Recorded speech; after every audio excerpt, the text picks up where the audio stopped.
അപ്പൻ അല്ലേ? Sorry sir, doctor അപ്പൻ Menon IPS. That's my name. ഈ IPS എന്ന് പറഞ്ഞാൽ ഇന്ത്യൻ പെർഫോമിംഗ് സർവീസ് എന്നാണ്. പെർഫോമും ചെയ്യണം വേണ്ടേ? ഓ വേണം. സഞ്ചരിക്കാൻ സർക്കാർ വണ്ടി അലോട്ട് ചെയ്യുമ്പോ പിന്നെന്തിനാ ഈ സ്വന്തം പജീറോ? എന്താ ഷോയാ? ഷോ അല്ല, ക്യാഷ് ഉള്ള വീട്ടിലാണേ. അതുകൊണ്ട് സർക്കാർ വണ്ടി സ്വീകരിച്ചിട്ടില്ലെന്ന് മാത്രമല്ല, കൈയിട്ട് വാരലും ഇല്ല. ഓഹോ, ഈ കളർഫുൾ ഡ്രസ്സിംഗ് ഒക്കെ ഒന്ന് മാറ്റണം. ഒരുമാതിരി കോളേജ് പിള്ളേരെ പോലെ. ഇതൊന്നും പോലീസുകാർക്ക് ചേരില്ല. ആളുകൾക്കൊരു പേടി തോന്നില്ല ഇങ്ങനെ കണ്ടാൽ. ജനങ്ങളെ പേടിപ്പിക്കുന്നവരാവണം പോലീസ് എന്ന് ഏത് ട്രെയിനിങ് ക്യാമ്പിലാണ് സാർ പഠിച്ചത്? സുഹൃത്തായിരിക്കണം പോലീസ് ജനങ്ങൾക്കും സമൂഹത്തിനും. വാക്കിലും നോക്കിലും പെരുമാറ്റത്തിലും മാത്രമല്ല, ഡ്രസ്സിലും വേണം ചേഞ്ച്. ഫീൽ ചെയ്യണം ജനത്തിന് നമ്മളെ അവരിൽ ഒരാളായി.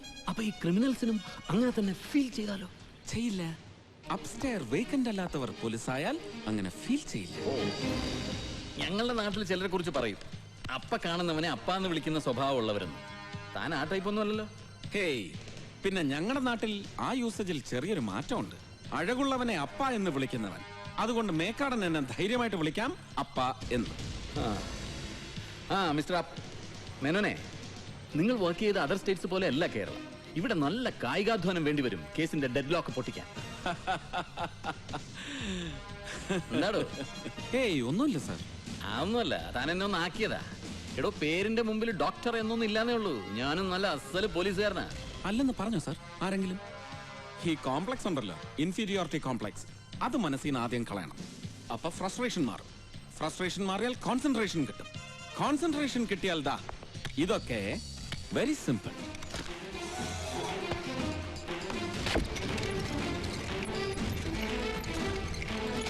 Like this. അപ്പോ സഹായം വേണോ എനിക്ക്? ഗൂണ്ടാ ലിസ്റ്റ് എന്താ തരില്ലേ? അതാ.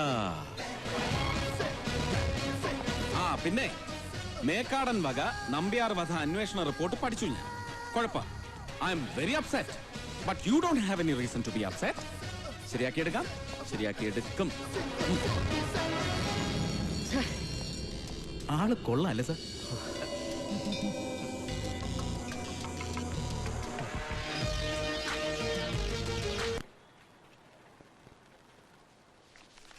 എവിടുന്ന് കിട്ടി ഈ പേര്?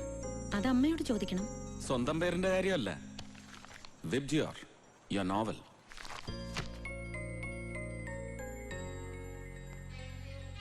മഴവില്ല് ഇഷ്ടമായിരുന്നു കുട്ടിക്കാലം മുതലേ. ഗുഡ്. മഴവിൽ ഇഷ്ടപ്പെടുന്ന, മുഖത്ത് നനുത്ത രോമങ്ങളുള്ള, നീളൻ കൈവിരലുകളുള്ള വിബ്ജിയോറിന്റെ സൃഷ്ടാവിന് എങ്ങനെ കഴിയുന്നു ഒരാളെ കൊല്ലാൻ? What do you mean? Krishnan നമ്പ്യാരുടെ മരണം, അതിന്റെ പിന്നിൽ സൂസനും സൂസന്റെ സംഘടന ദിശയുമല്ലേ? ലൈൻ കൊള്ളാം. ക്രിമിനോളജിയിൽ ഡോക്ടറേറ്റ്, യങ്, ബ്രില്യന്റ് എന്നൊക്കെ പത്രങ്ങൾ വാഴ്ത്തിയപ്പോ ഈ മിറക്കിൾ ഞാൻ പ്രതീക്ഷിച്ചില്ല. ഒറ്റ ദിവസം കൊണ്ട് തന്നെ കണ്ടുപിടിച്ചു കളഞ്ഞല്ലോ നമ്പ്യാർ വധക്കേസിലെ കൊലയാളി കൂട്ടത്തെ. മിസ്റ്റർ അപ്പൻ മേനോൻ, എന്റെ ജീവിതം തന്നെയാണ് എന്റെ സന്ദേശം എന്ന് പറയാനുള്ള ധൈര്യം കാണിച്ച ഒരേ ഒരാളെ ഇന്ത്യയിൽ ജീവിച്ചിരുന്നുള്ളൂ, ഗാന്ധിജി. ആ ഗാന്ധിജിയുടെ സ്വപ്നങ്ങളെ പ്രാവർത്തികമാക്കാൻ പ്രവർത്തിക്കുന്ന സംഘടനയാണ് ദിശ. നമ്പ്യാരെ പോലുള്ള ഒരു അഴിമതിക്കാരനോട് എന്തുമാത്രം വിയോജിപ്പുണ്ടായാലും ഒരിക്കലും ഞങ്ങൾ കൊല്ലില്ല. മുന്നിൽ ഗാന്ധി, പിന്നിൽ ഗോഡ്സെ, മുന്നിൽ ബുദ്ധൻ, പിന്നിൽ ഹിറ്റ്ലർ. ഇന്ത്യയിലും ലോകത്തിന്റെ വിവിധ ഭാഗങ്ങളിലും പ്രവർത്തിക്കുന്ന എല്ലാ തീവ്രവാദ പ്രസ്ഥാനങ്ങളുടെയും ഗ്രൂപ്പുകളുടെയും തന്ത്രമാണ്. സമൂഹ മധ്യത്തിൽ സ്വീകാര്യത നേടാൻ ഇതിലും നല്ല വഴി വേറെ ഇല്ലെന്ന് അവർക്കറിയാം. ഒരു നുണ 100 ആവർത്തി പറഞ്ഞാൽ സത്യമായി ഭവിക്കുമെന്നറിയാവുന്ന ഇത്തരം ചെറു ഗ്രൂപ്പുകളുടെ ചരിത്രമൊന്നും പഠിപ്പിക്കണ്ടെന്നെ. സൂസൻ അറിയോന്നറിയില്ല, കേരളത്തിൽ പ്രവർത്തിക്കുന്ന എല്ലാ മനുഷ്യാവകാശ സംഘടനകളുടെയും പിന്നിൽ വർഗീയ സംഘടനകളാണ്. ഏറ്റവും കൂടുതൽ ജീവകാരുണ്യ പ്രവർത്തനങ്ങൾ നടത്തുന്നതും അവരാണ്. ദിശ അങ്ങനെ ഒരു സംഘടനയല്ല. മുന്നിലും പിന്നിലും ഗാന്ധിജി. ലക്ഷ്യം പോലെ തന്നെ പ്രധാനമാണ് മാർഗവും എന്നാണ് ഞങ്ങളുടെ വിശ്വാസം.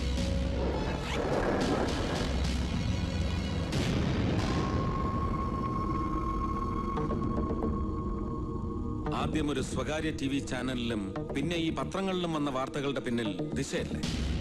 അതെ. ഓക്കേ, എവിടുന്ന് കിട്ടിയ ഈ വിവരങ്ങൾ? സംഘടനാ ഓഫീസിലെ ലെറ്റർ ബോക്സിൽ നിന്ന് കിട്ടിയ ഒരു CD, അതിലാണ് ഈ വിവരങ്ങൾ ഉണ്ടായിരുന്നത്. ഓ, ആരാണ് CD ലെറ്റർ ബോക്സിലിട്ടത്? അറിയില്ല. അന്വേഷിച്ചില്ലേ? എന്തിനന്വേഷിക്കണം? വിവരങ്ങൾ സത്യമാണോ അത് മാത്രം നോക്കിയാ പോരെ?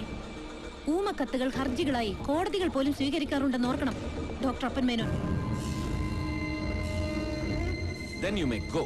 പക്ഷെ ഒരു കാര്യം, സംഘടനാ പ്രവർത്തനത്തിലൂടെ സിദ്ധിച്ച ആർഗ്യുമെന്റ് പവർ ഉപയോഗിച്ച് എന്നെ കൺവിൻസ് ചെയ്ത് കളഞ്ഞൊന്ന് ധരിക്കരുത്. സൂസന്റെയും ദിശയുടെയും പിറകിൽ എന്നും ഉണ്ടാവും എന്റെ കണ്ണുകൾ.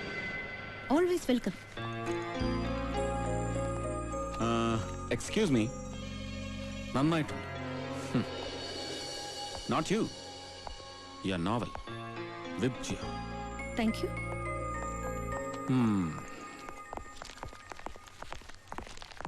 സാർ, മേക്കാടൻ സാർ തന്നിച്ച ഗുണ്ടാലിസ്റ്റാണ്. മിസ്റ്റർ മേക്കാടൻ, ബാല്യം എവിടെ? ഇവരുടെയൊക്കെ ബാല്യം എവിടെ? ഒരു ഡോക്യുമെന്റ് രേഖപ്പെടുത്തുമ്പോൾ learn to make it complete.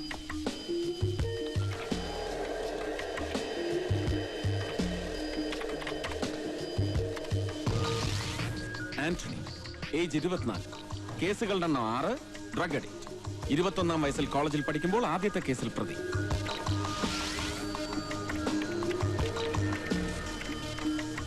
സലാം, വയസ്സ് 30, ഗാങ് ലീഡർ, കേസുകൾ 14, ആദ്യത്തെ കേസിൽ പ്രതിയാവുന്നത് 18-ാം വയസ്സിൽ.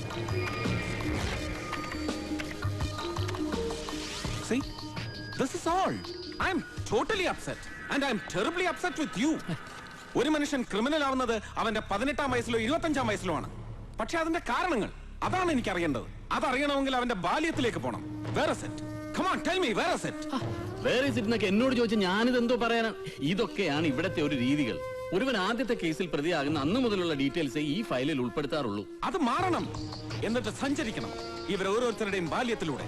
ചികിത്സ തുടങ്ങേണ്ടത് അവിടുന്നാണ്. ഞാൻ ഒരാൾ വിചാരിച്ചാൽ ഇതാണ് കുഴപ്പം. നമ്മൾ ഒരാൾ വിചാരിച്ചാൽ ഒന്നും ചെയ്യാനാവില്ലെന്ന ഫിക്സേഷൻ, എന്നിട്ട് സ്വന്തം ഉത്തരവാദിത്തങ്ങളിൽ നിന്ന് മാറി നിൽക്കും. അത് മാറണം. Better late than never. തുടങ്ങി വെക്കണം ഇന്ന് തന്നെ. ഇതിലെ ക്രിമിനൽസിന്റെ ബാല്യം ഹണ്ട് ചെയ്യണം. കുട്ടികളാണ് പ്രധാനം, കുട്ടിക്കാലമാണ് പ്രധാനം. U get me?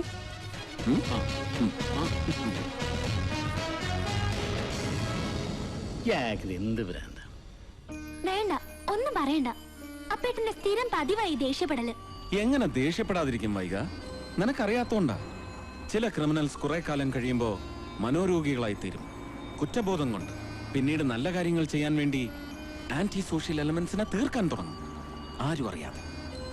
കൃഷ്ണൻ നമ്പ്യാരുടെ വധത്തിൽ അങ്ങനെ വല്ല ഇടപെടലും നടന്നിട്ടുണ്ടോ? അതാ ഞാൻ ഗൂണ്ടാ ലിസ്റ്റ് ചോദിച്ചത്. പക്ഷെ ആ ലിസ്റ്റ് ഉപയോഗിക്കാൻ പറ്റില്ല എന്ന് വന്നാ ഞാൻ എന്താ അയാളെ കൺഗ്രാജുലേറ്റ് ചെയ്യണോ?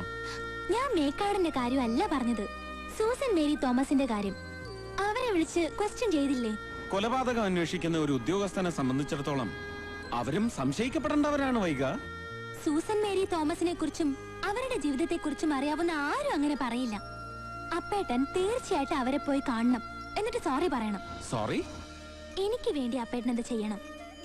അപ്പേട്ടൻ ഒരു പെൺകുട്ടിയും ചീത്ത പറയുന്നത് എനിക്കിഷ്ടമല്ല. ഞാൻ എന്ത് തെറ്റിയതാലും അപ്പേട്ടൻ ഒന്നും പറയാറില്ലല്ലോ. എനിക്ക് നിന്നോട് സ്നേഹമല്ലേ വൈക? അതുപോലെ സ്നേഹിക്കണം എല്ലാരെയും. സൂസനെയും? സൂസനെയും ഒരു ഫ്രണ്ടായിട്ട്, നല്ല ഫ്രണ്ടായിട്ട്. Okay okay.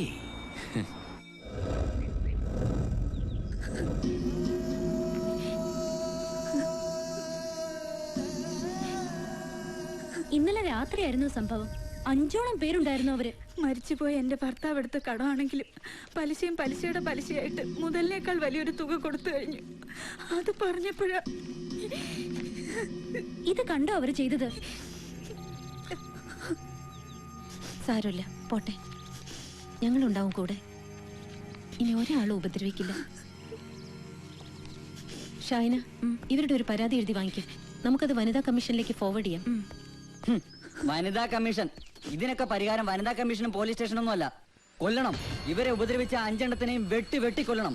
ഞാൻ ചെയ്യാം, ഒറ്റയ്ക്ക്. ഗണേശ, നീ അകത്ത് പോ. അല്ല, ഇവരെയൊക്കെ ഇങ്ങനെ വെറുതെ. നിന്നോട് അകത്ത് പോക.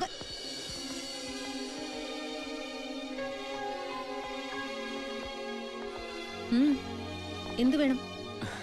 സോറി, സൂസനോട് ഇവിടെ വന്ന് സോറി പറയണമെന്ന് ആവശ്യപ്പെട്ടു. ആര്? DGP-യോ? DGP ഒന്നുമല്ല. DGP ആവശ്യപ്പെട്ടാലും ഞാൻ അനുസരിക്കില്ല. ഇത് വൈക, എന്റെ ഭാര്യ. അവൾ എന്താവശ്യപ്പെട്ടാലും ഞാൻ അനുസരിക്കും. We are deeply in love. You get me? ഞാൻ വൈക ഒന്ന് വിളിക്കാം. വൈക ഡൺ. സൂസനോട് സോറി പറഞ്ഞില്ലേ? അതെ, അവിടെ നിൽക്കുക. ഓക്കെ, പിന്നെ വിളിക്കാം. വൈക, മോശമാണ്.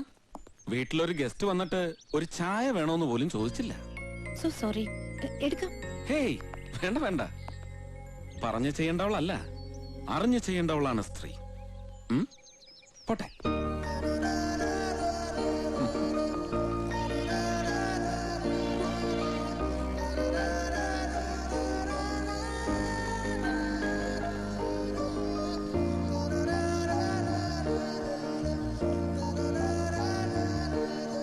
നീ പറയുന്ന പോലെ ഒന്നുമല്ലല്ലോ ആള്.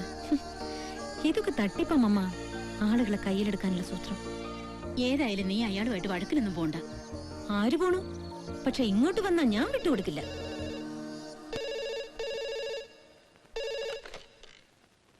ഹലോ, ആണോ? ശരി, thanks. Political leader Sulaiman sahib, he's cornered. നമ്മൾ കൊടുത്ത പരാതിയുടെ അടിസ്ഥാനത്തിൽ അന്വേഷണത്തിന് ഉത്തരവിട്ടു ഇന്നത്തെ മന്ത്രിസഭാ യോഗം. അന്വേഷണം വിജിലൻസിന് തന്നെ. അപ്പൊ പിന്നെ പേടിക്കണ്ടല്ലോ.